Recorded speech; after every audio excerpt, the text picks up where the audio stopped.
জনতা এখানে আমাদের যে কার্যকর্তা ছিল এরা আমাদের কমিটি করতে পারিনি। আমরা এত জিসিপি এবং হামিদুল রহমান এখানে অত্যাচার করেছিল 15 বছরে। তাই লক্ষ্মীপুরের জনতা এবং আমাদের যে হিন্দু সমাজ, এখানকার যে মুসলমান সমাজ যারা বিজেপি করেছিল লুকিয়ে, তাদেরকে আমি ধন্যবাদ জানাই। এখানকার লক্ষ্মীপুরের বাসীকে আমি অশেষ ধন্যবাদ যে এরা এত উৎসাহী হয়েছে যে এরা বিজয় মিছিল আমরা করিনি, কিন্তু এখানকার সাধারণ মানুষ বিজয় মিছিল করেছে। হামিদুলকে প্রমাণ করতে হচ্ছে এখন যে আমরা কি সন্ত্রাস করে পাচ্ছি বিজয় মিছিল করে। হামিদুল সন্ত্রাস করেছে। কালকে যে বক্তব্য দিয়েছে উনার নামে আমরা কেস করব। উনি সিআরপির নামে কথা বলেছে, উনি বিএসএফ এর নামে কথা বলেছে, উনি এসএসবির নামে কথা বলেছে। উনার এক একটা কথা আমরা উনার নামে এফআইআর করব। উনি কি করতে চাচ্ছে চপড়াকে? আমি আগে বলেছিলাম ওই কলকাতা ব্রিগেডে যে মিনি পাকিস্তান করেছিল তা প্রমাণ উনি নিজেই করেছিল কালকের কথাবার্তাতে। আজকে চপড়া মানুষ হাফ কিলোমিটার না হাফ গজ মারতে পারে। উনার বাড়ির সামনে একটা সিপিএম কর্মী যিনি নমিশন করতে গেছিল, উনার বাড়ি থেকে গুলি হয়েছে। উনি তো আমাদের হিন্দু ধর্ম না, উনি তো একটা মুসলিম ধর্ম, কেন গুলি করলো? আজকে 2021-এ কতগুলা কেস উনি নেয়নি। আমার বাড়ির থেকে লালবাজার মোড় থেকে গাড়িটা নিয়ে ছিঁড়ে নিয়ে গেছে হামিদুল রহমানের লোকজন, উনার ড্রাইভার। উনি করেনি, বাড়িঘর লুটপাট করেছে। আমি বাড়িঘর ছাড়া ছিলাম 6 মাস। উনি এখন সাধু সাজতেছে বিজেপি আমরা সন্ত্রাস করতেছি। উনাকে কারা ভাষায় বলতে চাচ্ছি যে উনি শুধরে গেলে ভালো, নাহলে প্রশাসন উনাকে শুধরাবে। আরেকটা কথা বলতে চাচ্ছি আপনার মাধ্যমে, উনি প্রশাসনকে খুব খারাপ ভাষায় কটাক্ষ করেছে। এইটার জন্য যে প্রশাসন ব্যবস্থা নেয় যে ইনি কি ভাষায় কটাক্ষ করছে, মোবাইলে উনার ভিডিও চেকিং করা হোক এবং কি যে ধারায় উনার নামে এফআইআর করা হবে সেটা যেন প্রশাসন করে। আমার মিহিদা আছে, সোমনাথ আছে, এরাও কিছু বক্তব্য দিবে, কিন্তু হামিদুলকে আমরা ছাড়বো না। উনারা এফআইআর করবোই। আজ ওর প্রতিবাদ মিছিল আছে দাসপাড়ায়, উনাকে আমরা 1 ইঞ্চি জায়গা ছাড়তে দেবো না। উনি সন্ত্রাস করতে যাচ্ছে যে আমরা কি কুরবানি করতে দেয়নি বিজেপি। এটা 1950 সালের সংবিধান, যেটা মানতে হবে। সবাই বিজয় মিছিল করবে এবং কুরবানি করবে, এটা আমরা তো বলিনি বিজেপি, কিন্তু উনি সন্ত্রাস করার জন্য আছে। 1 লাখ মানুষ ওনার পিছনে আছে। উনি মিছিল করে দেখা 20,000 মানুষ থাকবে না, এটা আমি বলে দিচ্ছি সব দান করে।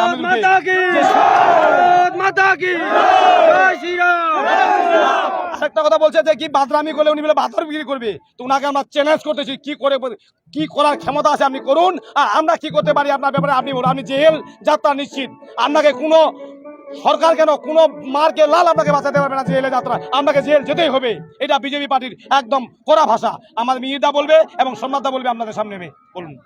অবশ্যই আপনাদের চ্যানেলের মাধ্যমে প্রথমত আগামী 27 তারিখ ঈদুল আজহা, যেটা হচ্ছে ত্যাগের যে খুশির বকরি ঈদ আছে, তার জন্য মুসলিম ধর্মাবলম্বী যারা আছেন তাদের সকলকে জানাই আগাম শুভেচ্ছা।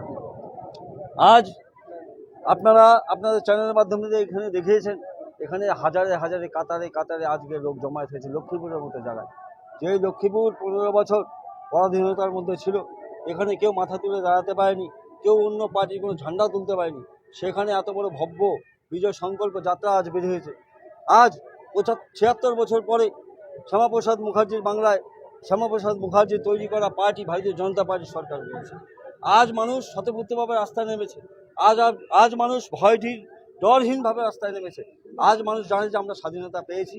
এই স্বাধীনতা, এই বিজেপি শাসনে আমরা সকলেই সুরক্ষিত। দিন রাত 24 ঘন্টা যে যেখানে বিচরণ করতে পারে, তার জন্য আমাদের প্রশাসন অ্যালার্ট আছে। আগামী দিনে কোনো ধরনের উৎপাত থেকে শুরু করে গুন্ডামি মস্তানি ভারতীয় জনতা পার্টি এবং ভারতীয় জনতা পার্টির যে প্রশাসন বরদাস্ত করবে না। মানুষ যে যার মতো করে ধর্মও পালন করবে, যে যার মতো ব্যবসা বাণিজ্যও করবে, যে যার মতো চাকরিও করবে, যে যার মতো ঘুরবে। এটাই হচ্ছে বিজেপি পার্টির মানুষের কাছে বার্তা। আজ আপনাদের চ্যানেলের মাধ্যমে এটাই বলতে চাই, আজ যে লক্ষ্মীপুরের লোক বা এই অদ্দরিয়ার লোক যে দেখিয়ে দিল যে ভারতীয় জনতা পার্টি এবং ভারতীয় জনতা পার্টির যে সুশাসন, সেই সুশাসনের জন্য মানুষ স্বতঃস্ফূর্তভাবে আজ রাস্তায় নেমেছে এবং রাস্তায় নেমে নিজের মতো করে আনন্দ উৎসব করছে। এবং একটা কথা আপনাদের বলতে চাই, গতকাল হামিদুল রহমান সাহেব দাসপাড়াতে একটা মিটিং করেছিল। মিটিং করে সেখানে অনেক ভারতীয় জনতা পার্টি থেকে শুরু করে প্রশাসন, পুলিশ প্রশাসন এবং সেন্ট্রাল ফোর্স, এনাদের সবাইকে উনি কটাক্ষ করেছেন। উনি কার্যত হুমকিমূলক কথা বলেছেন। তার জন্য আমরা আইনগতভাবে ওনার বিরুদ্ধে ব্যবস্থা নেব। বাকি কথা তো দাদা আমার বলেছেন, আমরা আইন অনুসারে যে ব্যবস্থা নেওয়ার ওনার বিরুদ্ধে সেই ব্যবস্থা আমরা নেব। যথা ধর্ম তথা জয়। কথা হচ্ছে যারা ধর্মের তো থাকে তাদের একদিন একদিন জয় হবেই, সেটা উনি ভালোভাবে বুঝে গেছে। কারণ হচ্ছে আমি নাম নিচ্ছি না, এমন কোনো মহান ব্যক্তি না তার নাম নিয়ে আমাকে কথা বলতে হবে। এবং যেটা চোপড়ার প্রশাসন, লক্ষ্মীপুরের জনগণ যেটা দেখে গিয়েছে, এই যে আজ স্বতঃস্ফূর্তভাবে লোকলা লিখলে আইছে এবং মনের আনন্দে, সেটা দেখলেও হয় বুঝে নেবে ওর পাশে কয়টা লোকছে। কারণ হচ্ছে একটা হিন্দি বইয়ের ডায়লগ বা সিনেমার ডায়লগ ছিল, আসরানি কওয়া যায়, এই আধে ইধর আও আধে ইধর যাও, বাকি সব মেরে পিছে আও। ওর অবস্থাটা ওরকমই হবে। আমরাও লক্ষ্য রাখছি বা আমার দেখেছি ওর সঙ্গে কে কে রয়েছে এবং কতদিন রয়েছে। কারণ যে কে খেদুর যাচ্ছে আমারও বিচক্ষণভাবে দেখেছি। কারণ ধীরে ধীরে মূল্যায়ন হবে। জনগণের তো অনেক প্রশ্ন আছে, যেই প্রশ্নটার উত্তর হয়তো আমরা দিতে পারি না। কারণ হচ্ছে একজন এমএলএ তার মায়না কবে থেকে কত হচ্ছে, এখন বর্তমান তার মায়না কত আছে, এবং সম্পত্তির যে ইতিহাস তার কেদূর পৌঁছেছে সেটা জনগণ হিসাব চাহাচ্ছে। এমনকি জাদু জানে ওর বেচানি যে 40 লাখ টাকা দামের এখন গাড়ি নিয়েছে।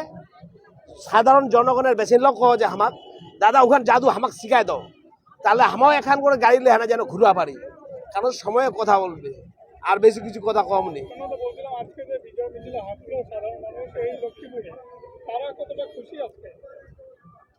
তোমার নিচুক্ষণ ভাবে দেখলেন কত খুশি, ভাষায় এবং ভাষায় কোয়া যাবে না, সবাই আনন্দিত আছে। এবং জাতি বর্ণ ধর্ম নির্বিশেষে যে মানুষরা ভুল বুঝে ভারতীয় জনতা পার্টির ভোটটা দেয়নি, আজই ওহ পাস্তাছে। কি কারণে? কারণ হচ্ছে কি, প্রত্যেকটা বস্তি বস্তি যায় না, কিছু দাদালা ছিলে হুমকি দেয় না, যাহারা কুইছে বলে ভোটটা না দিলে ভোটের 4 তারিখের পর দেখে নেবে। সেই দাদালাকেও অঞ্চাছে গ্রামের মহিলা, গ্রামের মানুষরা। কারণ সময়ে কথা বলবে সব কিছু, আর বেশি কিছু কথা কম নেই। আমার তোমার সাক্ষী হবেন, জনগণ সাক্ষী হবে, জনগণ দেখবে ভারতীয় জনতা পার্টি যে লোক ভোট দেয়নি, খদার ঘর হোক, মন্দিরের হোক, মসজিদের হোক, যাহারা পস্তা আছে, আর বেশি কিছু কম নেই। লক্ষ্মীপুর অঞ্চলে সাধারণ মানুষ শান্তি ইচ্ছে বজায় সবসময় আমার খোঁজি, সব প্রত্যেকটা জায়গা খোঁজি শান্তি বজায় রাখো। মা বোন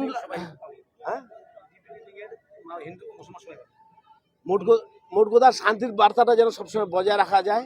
কারণ তোমার দেখলেন মিছিলটা হল উশৃঙ্খল, একটা মানুষ করেনি, প্রত্যেকটা মানুষ সারিবদ্ধভাবে লাইনের মানে রাস্তা দিয়ে হাঁটিল, ওটা তোমার নিজের চোখে দেখেছেন।